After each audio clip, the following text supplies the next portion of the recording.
शिंदे सरकारच्या शिष्टमंडळाला मनोज जरांगे पाटलांशी वाटाघाटी करण्यात यश आलं। शिष्टमंडळाशी चर्चा केल्यानंतर अखेर जरांगे पाटलांनी त्यांचं उपोषण मागे घेतलं। सरकारसमोर काही अटी ठेवत जरांगेंनी उपोषण मागे घेतलं खरं, मात्र दबाव कायम ठेवण्यासाठी साखळी उपोषण सुरूच ठेवणार असल्याचंही त्यांनी जाहीर केलं आणि सरकारला 2 महिन्यांची मुदत देत जरांगेंनी कुठेतरी लगामही त्यांच्याच हातात ठेवलाय।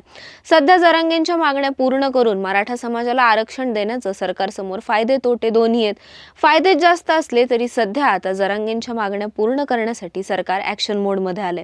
मराठा आरक्षणासाठी शिंदेंचा मास्टर प्लॅन ठरलाय आणि मराठा आरक्षणाबाबत मुख्यमंत्र्यांचं युद्ध पातळीवर कामही सुरू झालंय। नमस्कार, मी भाग्यश्री आणि टीओडी मराठीमध्ये तुमचं स्वागत।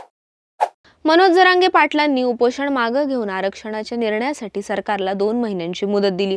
राज्यभरातल्या मराठा समाजाला सरसकट कुणबी प्रमाणपत्र मिळावीत अशी जरांगेंची मुख्य मागणी आहे। कुणबी मराठा किंवा मराठा कुणबी म्हणून पूर्वजांची नोंद असलेल्यांना, त्यांच्या रक्ताच्या नातेवाईकांना, परिवारातल्या इतर लोकांना ही प्रमाणपत्र मिळावी अशी जरांगेंची मागणी आहे। पूर्वजांच्या कुणबी नोंद पुराव्यांवरून विदर्भ, कोकण, उत्तर महाराष्ट्रात हजारो नागरिकांना आधीच हे दाखले देण्यात आलेत, पण सध्या प्रश्न आहे तो मराठवाडा आणि पश्चिम महाराष्ट्रातला। या भागातल्या मराठा समाजाच्या कुणबी नोंदी सापडत नसल्यानं माजी न्यायाधीश संदीप शिंदे यांच्या अध्यक्षतेखालील समिती आणखी पुरावे व नोंदी शोधतीये। आता जरांगेंच्या मागण्या पूर्ण करण्यासाठी शिंदे सरकार नेमका काय प्लॅन आखतंय आणि ते कसं आणि काय काम करतंय ते जाणून घेऊ। 2 महिन्यात राज्यभरातल्या कुणबी नोंदी तपासून मराठा समाजाला प्रमाणपत्र देण्याचं काम जलद गतीनं करण्याचे निर्देश सर्व जिल्हाधिकारी आणि प्रशासनाला देण्यात येतील। शिवाय खास यासाठीच अधिकारी आणि कर्मचाऱ्यांची पथकं तयार करण्यात येतील अशी माहिती खुद्द मुख्यमंत्री एकनाथ शिंदेंनी दिली। शिवाय मराठा समाजाला आरक्षण देण्यासंदर्भात शिंदे सरकार गांभीर्यानं काम करते। त्यासाठी आता मराठवाड्यासह राज्यातल्या उर्वरित जिल्ह्यांमध्ये जिल्हाधिकाऱ्यांनी स्वतःहून कुणबी नोंदी तपासण्यासाठी युद्ध पातळीवर मोहीम हाती घ्यावी। त्यासाठी उपजिल्हाधिकारी दर्जाचा अधिकारी आणि त्यांच्या नियंत्रणाखाली कर्मचाऱ्यांची उपलब्धता करून द्यावी। त्यांना आवश्यक ते सर्व मनुष्यबळ, साधन सामग्री देखील तातडीने देण्याचे निर्देश देण्यात आलेत। मंत्रालय स्तरावर अप्पर मुख्य सचिव नितीन गद्रे, मुख्यमंत्री कार्यालयाचे प्रधान सचिव विकास खारगे, विभागीय स्तरावर विभागीय आयुक्त आणि जिल्हा स्तरावर जिल्हाधिकारी याबाबत संनियंत्रण करतील असंही मुख्यमंत्री शिंदेंनी स्पष्ट केलंय।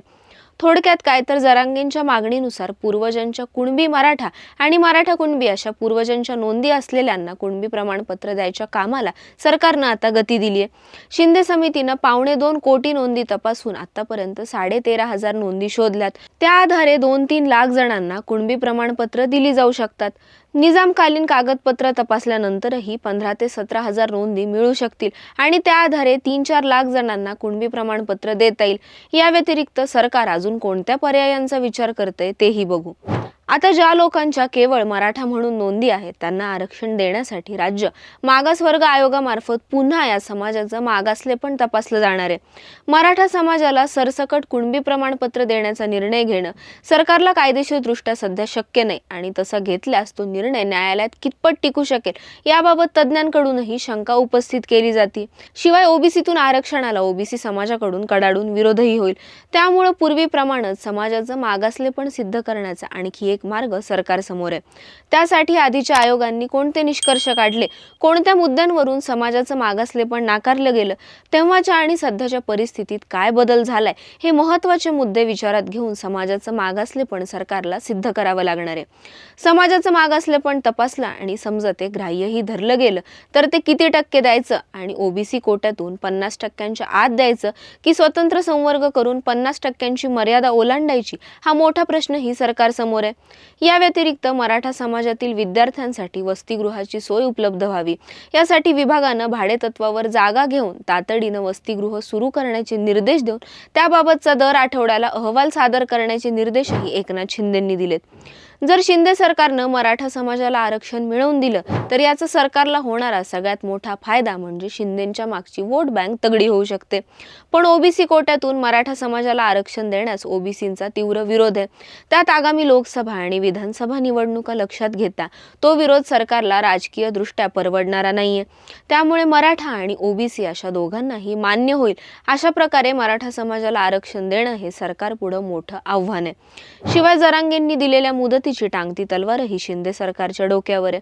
त्यामुळे या कालावधीत सरकार मराठा आरक्षणासाठी किती प्रयत्नशील आहे हे सिद्ध करण्याचे सगळे प्रयत्न सरकारकडून सध्या सुरू आहेत. म्हणजेच काय तर समजा उद्या आरक्षण मिळालं नाही तर जरांगेंनी दिलेल्या कालावधीत सरकारनं काय काम केलं हे सर्वांसमोर मांडणं सरकारला सोपं जाऊ शकतं. पण सरकारचा हा प्लॅन मराठा समाजाला आरक्षण मिळवून देईल असं आपल्याला वाटतं का? तुमचं उत्तर कमेंट करून सांगा आणि अशाच व्हिडिओसाठी टाइम्स ऑफ डेमोक्रेसीच्या यूट्यूब चॅनलला सबस्क्राईब करायला विसरू नका. राजकारणाचं अचूक विश्लेषण आणि ताज्या घडामोडींचे विश्वसनीय व्यासपीठ टाइम्स ऑफ डेमोक्रेसी TOD मराठीच्या सर्व डिजिटल प्लॅटफॉर्म्सना लाईक, शेअर आणि सबस्क्राईब करा. तसंच नोटिफिकेशन्स मिळवण्यासाठी बेल आयकॉन प्रेस करायला विसरू नका.